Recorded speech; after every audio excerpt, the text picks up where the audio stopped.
como é que tu vai provar que aquilo ali tem relação direta com uma má alimentação, com um problema de drogadição dos pais, com um problema de alcoolismo? Tem um componente genético? Parece que tem um componente genético forte, mas a questão do ambiente também interfere. Quanto que interfere cada coisa? Bom, a gente não sabe ainda certo, sabe? Qual é o peso de cada coisa. Não interessa o grau de violência, de repugnância que possa ter o crime. Eu acredito que as pessoas têm salvação. E mesmo quando essa salvação ainda não for descoberta, aí vem a questão da neurodireito. Talvez ela tenha que ser descoberta. Talvez tenhamos que mexer no cérebro dessa pessoa, talvez tenhamos que mexer num fusível ali.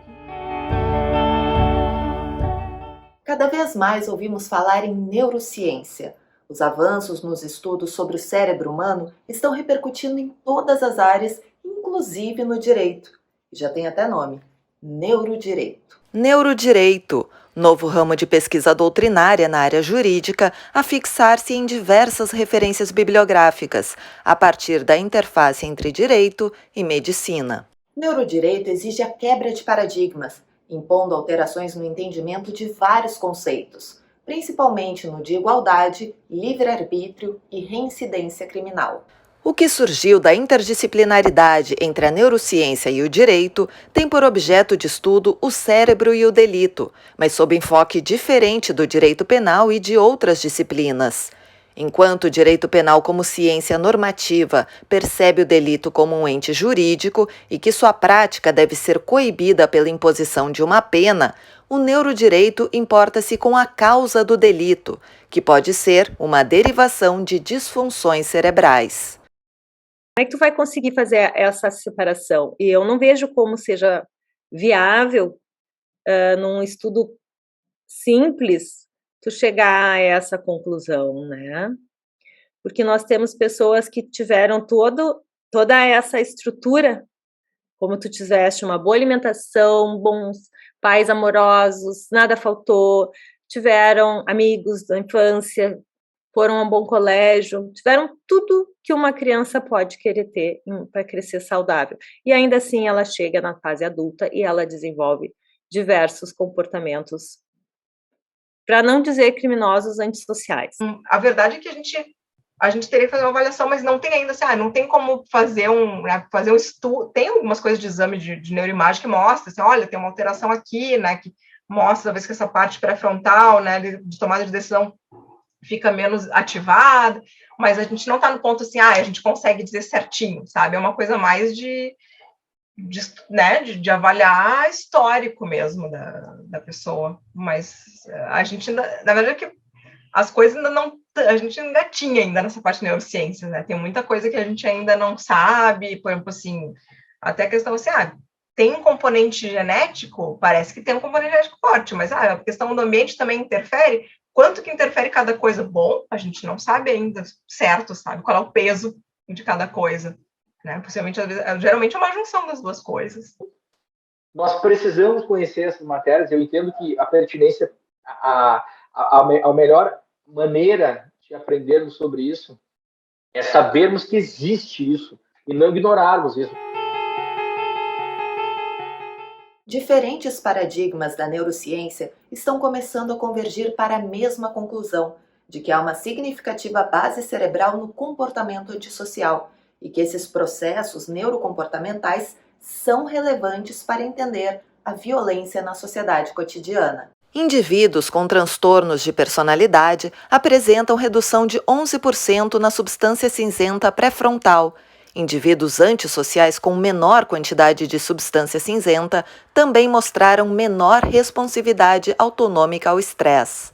As descobertas da neurociência têm feito ressurgir mais intensamente as discussões sobre a liberdade de querer e agir, a forma de responsabilização criminal, a possível intervenção curativa no indivíduo com um comportamento criminoso ou ainda características que permitam identificar o indivíduo infrator.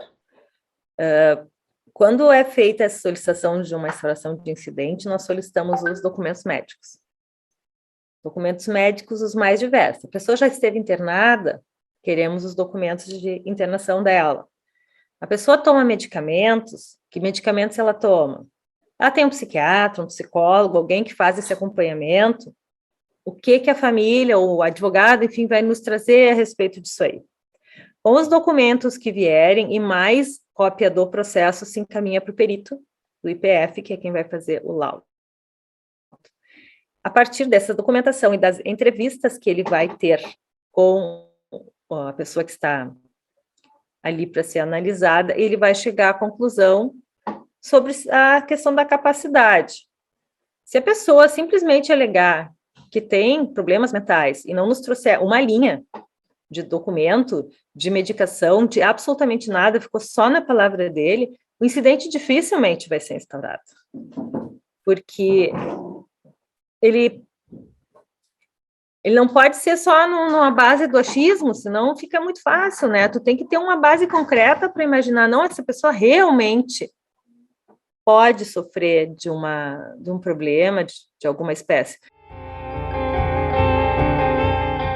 Biodelinquentes são indivíduos diferentes dos demais por cometerem a prática delituosa alheios à própria vontade.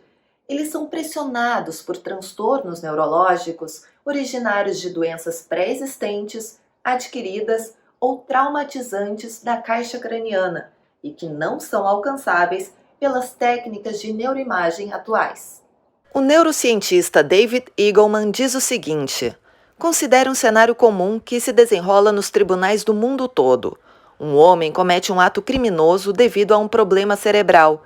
Os psiquiatras não encontram ou não conseguem apresentar de forma convincente evidências para atenuantes, e o homem é preso ou sentenciado à morte. Mas algo é diferente na neurobiologia do homem. A causa pode ser uma mutação genética, um pequeno dano cerebral causado por um pequeno derrame ou um tumor indetectável, um desequilíbrio nos níveis de neurotransmissores, um desequilíbrio hormonal ou qualquer combinação destes. Qualquer desses problemas, ou todos eles, podem ser indetectáveis com as tecnologias que temos hoje, mas podem causar diferenças na função cerebral que levem ao comportamento anormal. Mas vem cá, e o livre-arbítrio?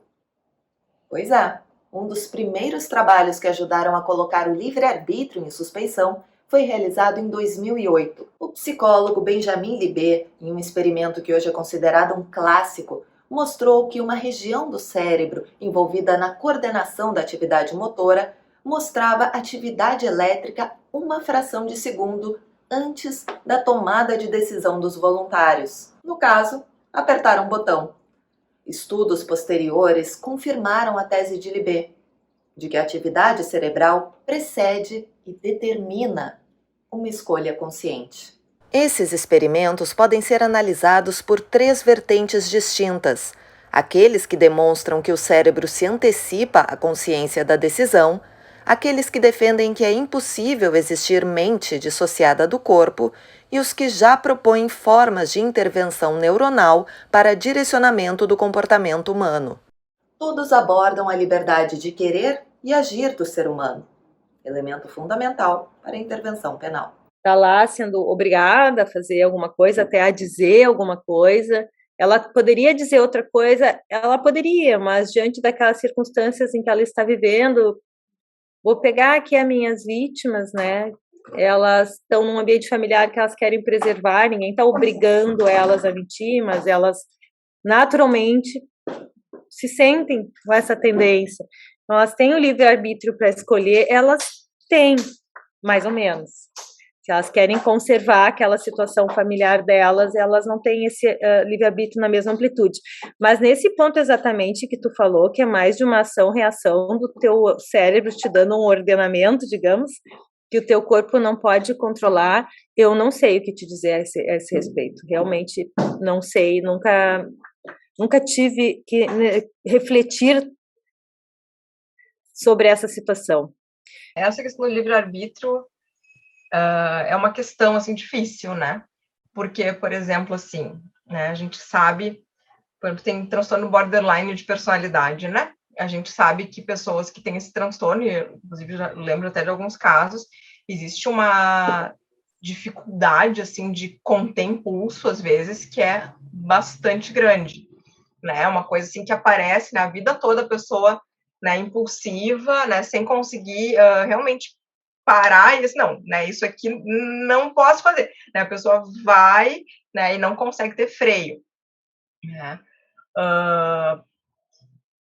Mas a grande questão, assim, né, do livre-arbítrio, tem gente que fala assim, mas a pessoa que escolheu, assim, né, bom, mas a gente nota pelo histórico dela, assim, que é uma pessoa que tem um perfil mais, né, errático, né, e até também, né, o psicopata também, mas até assim, não é nem questão que não tem um freio, ele sabe que tá errado, assim, né, ele sabe que tá errado, mas não se importa, né, que daí é um pouquinho diferente, né, mas tem coisas também impulsivas, então realmente tem que ser feita uma avaliação vendo todo o histórico da pessoa, sabe, para tentar entender assim, bom, né? A gente fala assim, mas foi a escolha da pessoa. Mas e aí, né? Então a gente não vai levar em consideração, por exemplo, que tem essas patologias que a pessoa às vezes é mais impulsiva, né? E para saber isso, só realmente fazer uma avaliação bem criteriosa, né? Embora os genes estejam provavelmente implicados na causa do crime, ambientes desfavoráveis no início da gravidez e nos primeiros anos após o nascimento podem alterar a expressão dos genes, alterando por sua vez a funcionalidade cerebral, resultando daí o comportamento antissocial. Ou seja, entornos ecossociais hostis na tenra idade podem alterar a expressão gênica, causando os eventos de comportamento antissocial. Adrienne Rain, uma das maiores autoridades no assunto, explica que apesar de metade da variação em comportamento antissocial ser genética em sua origem, os genes não são fixos, estáticos e imutáveis. Influências psicossociais podem resultar em modificações estruturais ao DNA, que têm influências profundas no funcionamento neuronal. Entre as presidiárias, assim, é muito comum que tem histórico de abuso. A gente sabe que isso é uma coisa que pode dar um desfecho ruim. Piora várias coisas de saúde mental lá adiante, na vida adulta, inclusive. Né? Então, assim, tem que ter um acompanhamento. Se surgiu ali a situação, bom, então encaminha, a rede tem que acompanhar, tem que monitorar. E às vezes não é feito isso, sabe? Às vezes é desesperador de ver, assim, que tem risco, inclusive, assim, de suicídio, tem risco, né, tem um sofrimento muito grande e não está realmente com acompanhamento adequado. Se a gente quer saber por que o tráfico de drogas se desenvolve em determinada região do Brasil, do jeito que se desenvolve, as facções criminosas, a gente tem que ir para uma pesquisa de campo, uma pesquisa etnográfica, uma pesquisa de escolaridade, uma pesquisa de saneamento básico, uma pesquisa de entretenimento e lazer, se essas pessoas estão tendo ou não. Alguém duvida que uma comunidade onde houvesse saneamento básico, educação, trabalho, policiamento ostensivo nas ruas, lazer e entretenimento aberto ao público, iluminação pública, que é uma coisa que parece pequena perto do que eu falei, mas é uma coisa que tem um efeito enorme na segurança das pessoas, iluminação pública. Alguém duvida que uma comunidade que tivesse isso de uma maneira satisfatória seria uma comunidade menos violenta, uma comunidade menos suscetível às tentações do mundo das ilicitudes, criminoso? Ninguém duvida disso. Não precisaria nem fazer estudo, mas os estudos foram feitos e confirmaram isso. Os processos sociais interagindo com fatores de risco genéticos e neurológicos podem gerar comportamento antissocial de diversas formas. Nos casos em que os indivíduos apresentem fatores socioambientais positivos, fatores biológicos têm um papel maior nos comportamentos agressivos. Em contrapartida, a associação entre comportamento antissocial e fatores de risco biológicos em indivíduos de contextos familiares negativos poderá ser mais fraca, já que as causas sociais do crime camuflam a contribuição biológica. No caso dos presídios, a situação precária das instalações, desemprego, o crime e o abuso de drogas são fatores de risco para psicopatologias. Além disso, algumas características das prisões de confinamento, como espaço físico limitado, restrição da movimentação, convivência forçada, vigilância constante e falta de privacidade, podem gerar ou potencializar alterações mentais que diferem em natureza e severidade. E os presídios no Brasil é um caso, né, na verdade, é uma deformação, assim, é um troço surreal, né, porque aí a pessoa vai lá, né, tem todo, né, fica, na verdade, completamente jogada mesmo, até acaba ficando vulnerável a ingressar em facções criminosas, porque existe toda uma distorção. Aí a pergunta que a gente faz é, castiga de verdade? Olha, algumas pessoas sofrem muito, morrem lá dentro, ficam doentes, adoecem, saem de lá com uma doença que contraíram lá dentro e nunca mais recuperam. Algumas pessoas são muito castigadas, mas também é verdade que muitas pessoas não sofrem absolutamente nada, porque pegam um regime aberto ou semiaberto, e essa pessoa está acostumada a viver no meio do crime, aquilo não serviu para nada para ela, ela não foi castigada. Para quem tem uma ficha limpa e nunca cometeu um crime, qualquer condenação castiga bastante. Mesmo que não vá para regime fechado, porque tu fica com a tua ficha suja, tu vai chegar em casa, tu é um criminoso. A sociedade vai te ver de outra forma, talvez tu não consiga mais emprego. Então, tem castigos e castigo para pessoas e pessoas que podem ser diferentes, né? Então, na verdade, teria que ter uma saúde mental forense realmente forte, né, com psicólogos, com psiquiatras, com atendimento em presídio e uma avaliação talvez mais criteriosa, né, desses presos, até pensando assim, bom, o que a gente pode delinear como tratamento, né, ou como, a pena vai ser assim, mas o que a gente espera que saia desse, né, bom, ele vai ser punido, beleza, mas o que a gente espera que saia disso? Porque punir de qualquer jeito não adianta, né?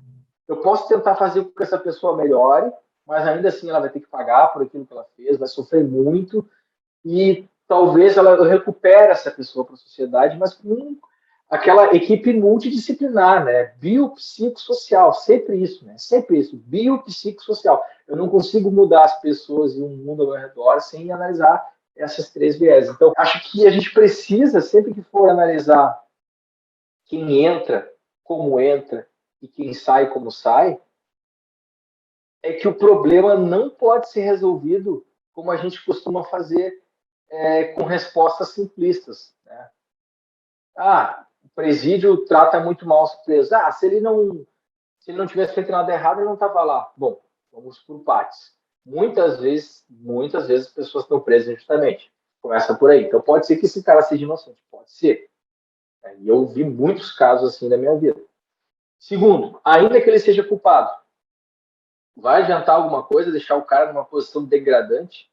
O professor Aurélio Lopes Júnior, ele sempre fala que visitando um preso, o preso teria dito para ele: doutor, estão me tratando que nem cachorro, eu vou sair daqui latindo.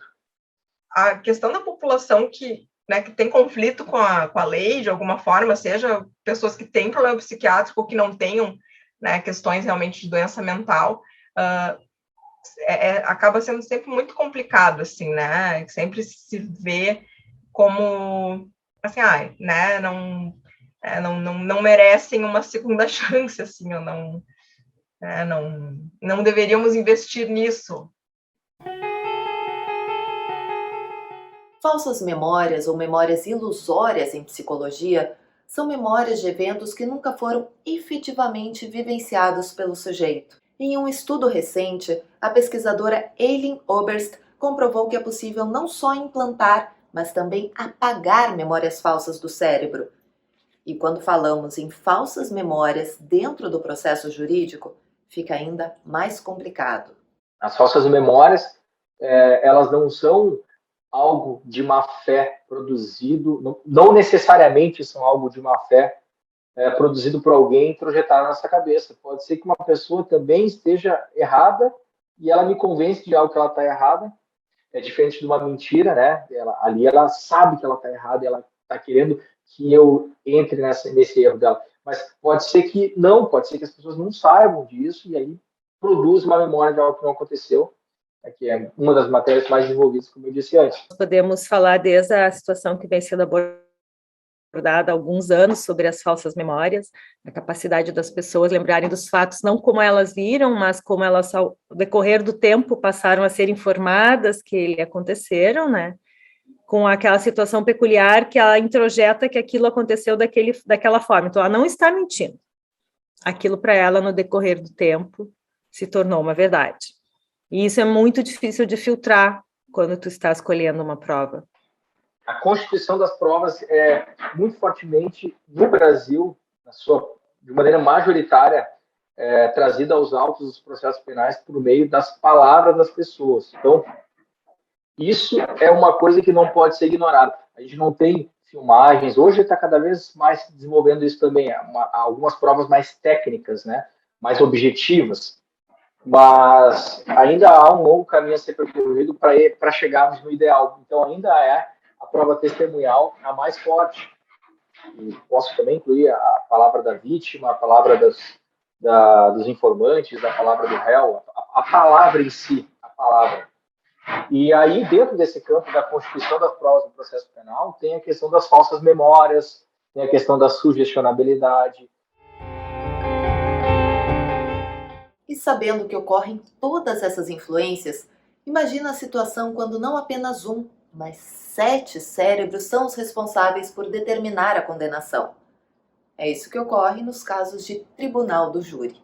Então, vou falar deste momento da quarta vara. Nós temos pessoas das mais diferentes idades, das mais diferentes crenças religiosas, profissões, cor, muitas mulheres, muitos homens, mas não houve nenhuma triagem que não foi mesário. Esse é o critério que foi utilizado. Nos mandaram os mesários. Então, nós estamos com essa amplitude de tudo que é forma que tu possa imaginar, né? Amplitude de faixa etária, amplitude de conhecimento, de grau de instrução, de profissão, de vivência, e nós não sabemos quais são a carga que essa pessoa traz de vivência profissional ou de vivência pessoal na hora que elas são chamadas. Olhando do ponto de vista jurídico, estritamente jurídico, o júri ele fica mais difícil de ser sustentado, se tu olhar objetivamente, tecnicamente, porque é uma pessoa que julga, ela é leiga, e segundo, talvez o calcanhar de Aquiles maior do júri, ela não diz por que julgou daquele jeito.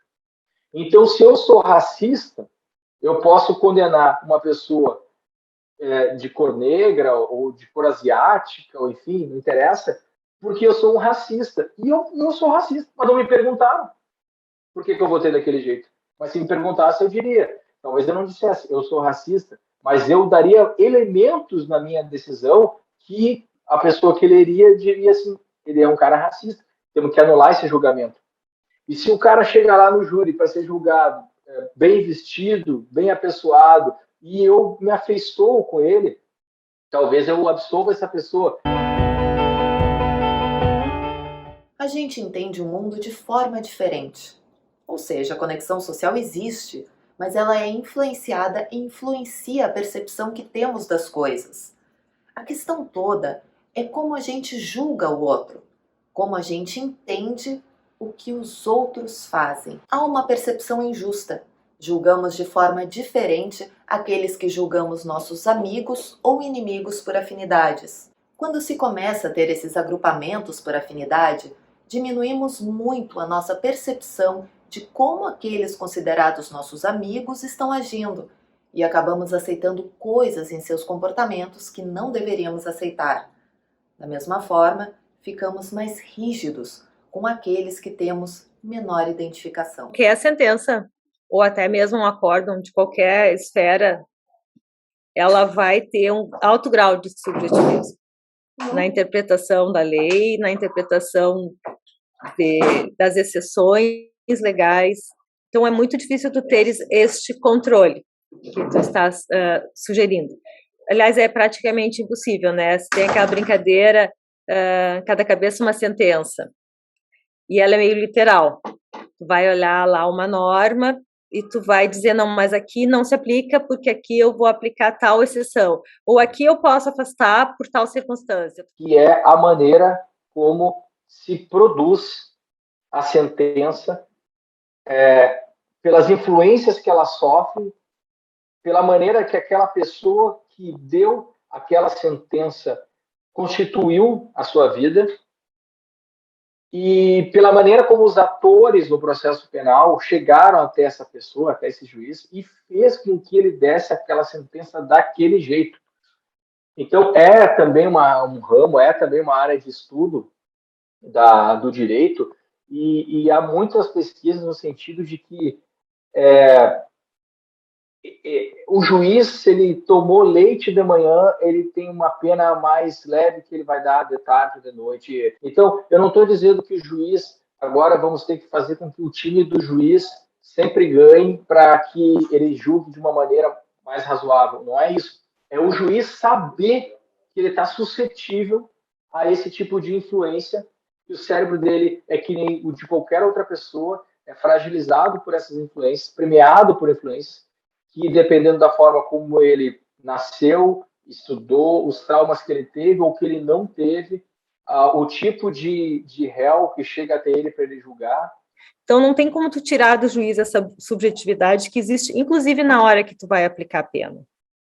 Tem situações que vão me sensibilizar muito mais na hora de eu aplicar a pena e que outros colegas talvez não levem em consideração.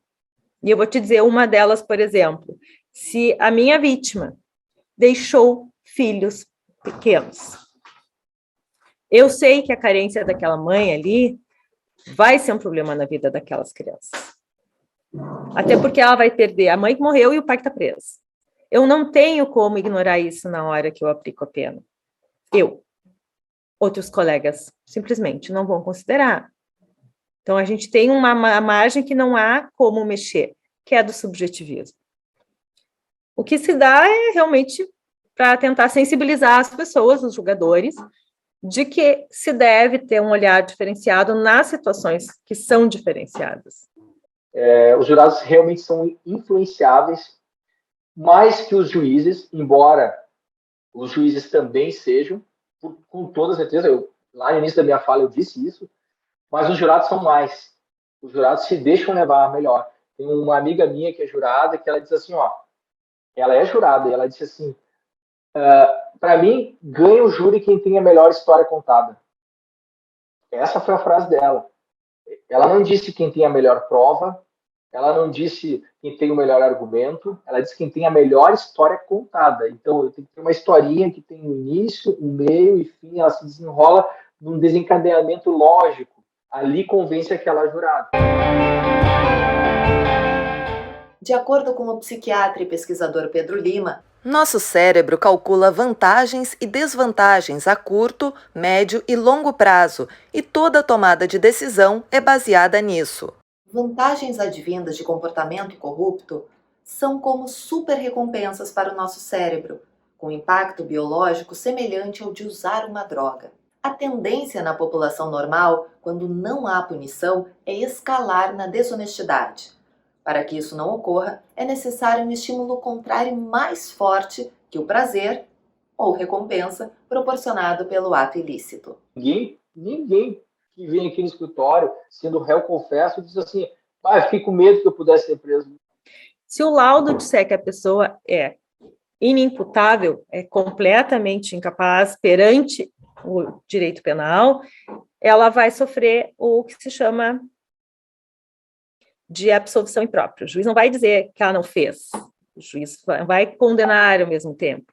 Mas é tipo uma condenação, porque nós vamos reconhecer que a pessoa fez, mas ela estava nessa situação de inimputabilidade, portanto, vai se aplicar uma medida de segurança, que pode ser em tratamento ambulatorial ou internação, daí é no IPF, não é em qualquer lugar, tem que ser no IPF. Pode o psiquiatra ainda concluir que ela era parcialmente imputável, ela tinha parcial capacidade. Nesse caso, ela não vai sofrer essa absolvição imprópria. Ela vai responder e vai ter uma pena menor e também vai ter um tipo de acompanhamento. Esse acompanhamento não segue pós-processo. A pessoa teria que procurar ajuda, a não ser quando ela está em medida de segurança. Aí é o Estado que providencia até o momento dela se desligar do cumprimento da medida de segurança. A parte de saúde mental, né, em presídios é muito complicada, né? Não tem psicólogo, não tem psiquiatra, então É super complicado. E além disso, eu acho assim, né, que deveria ser feita uma boa avaliação pensando se tiver alguma suspeita de psicopatia, se for avaliado, se preencher critérios para isso, esse tipo de população precisa de um tratamento específico, precisa ter centros específicos para lidar com eles, porque eles são, né, eles têm todo um funcionamento muito difícil, né, e precisa ter centros que sejam especializados, porque se colocar num presídio é um problema, porque eles vão virar os cabeça, né, das facções ali, eles têm um poder de comando, né, e se colocar essas pessoas numa instituição, né, de saúde mental forense, também eles são um problema, porque eles abusam dos outros pacientes que são mais frágeis, eles fazem tráfico de droga lá dentro, eles amotinam, sabe, é um problema muito sério. Tem que ter todo um jeito de lidar com essa população, tem que ter regras, né, tem que ter regras muito firmes, sabe? Não dá para deixar solto, né? E até, se não me engano, eles mesmos assim, se gerenciam de uma forma boa, assim, mas tem que ter regra, tem que ser uma instituição que saiba lidar com essa população, que é uma população com alta periculosidade. Não interessa o grau de violência, de repugnância que possa ter o crime. Eu acredito que as pessoas têm salvação. E mesmo quando essa salvação ainda não for descoberta, aí vem a questão da neurodireito, talvez ela tenha que ser descoberta. Mas é uma área que pode ajudar a gente a entender assim, comportamento violento, a pensar em alternativas, né? Bom, o que a gente faz? Nesse caso de psicopatia, o que a gente vai fazer, né? Quais são os melhores encaminhamentos, né? Quando existe uma questão de, enfim, de uma infração, assim, de um delito. Então, eu acho que ainda tem muito para a gente, né, realmente entender, mas eu acho que é fundamental que se invista nisso, né, que se pense nisso, que se pense em saúde mental nessa interface com a questão criminal. Né. Eu digo, sem medo de errar, que a grande maioria das pessoas que cometem crimes violentos, elas não cometeriam crimes se elas pudessem ser ouvidas. A saúde mental no ambiente prisional merece especial atenção, pois nesse ambiente a presença de doenças mentais é significativamente maior do que a população em geral, o que se configura em um grande problema de saúde pública. Estudos sugerem que a população carcerária necessita de cuidados psiquiátricos para transtornos mentais graves. Indicam também que a melhor atenção a esses doentes pode ajudar a reduzir as taxas de criminalidade. A prevalência de transtornos mentais entre prisioneiros aqui no Brasil é pouco conhecida e estudada, e essa lacuna de conhecimento abre espaço para discussões sobre a eficácia do nosso atual sistema penal.